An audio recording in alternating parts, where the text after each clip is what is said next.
House of Representatives called the President of the United States an imposter. Speaker of the House called the President an imposter. The guy 63 million people voted for, the guy who won an electoral college landslide, the Speaker calls an imposter. That's what's happened to our country, to this Congress. The Speaker's statement says it all. The Democrats have never accepted the will of the American people. Democrats don't trust the American people. The American people who wanted to send someone to this town who was willing to shake it up a bit, they don't trust that. And they have tried to do everything they can to undo what the American people decided on November 8th, 2016.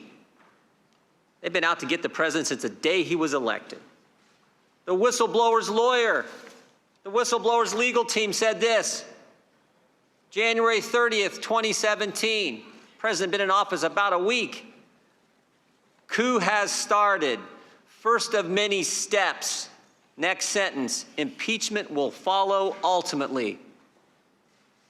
I guess we're in the final step. Started 3.5 years ago. Congressman Tlaib started this Congress.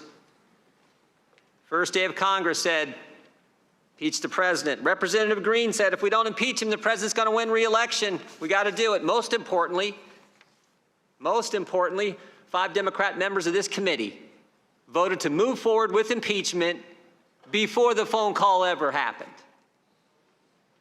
The truth is, the attacks actually started before the inauguration, even before the election. The ranking member talked about this in his opening statement. July 2016, FBI opens an investigation, so-called Trump-Russia coordination, collusion, which was never there. Opened an investigation, spied on 2 American citizens associated with the presidential campaign. My guess is that's probably never happened in American history, but they did it.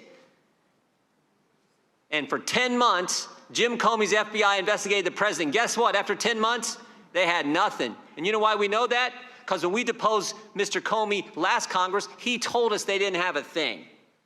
No matter, Special Counsel Mueller gets appointed, and they do a 2-year, $40 million, 19-lawyer, unbelievable investigation. And guess what? They come back, and they got nothing. But the Democrats don't care. So now we get this. Bunch of depositions in the bunker in the basement of the Capitol. Witnesses who aren't allowed to answer questions about who they talked to about the phone call. We get this. All based on some anonymous whistleblower, no firsthand knowledge, bias against the president. These facts have never changed. We learned these right away. Who worked with Vice President Biden, who wrote a memo the day after somebody talked to him about the call, but waited 18 days to file a complaint. 18 days to file a complaint. What did he do in those 18 days? We all know. Ran off and talked with Chairman Schiff's staff.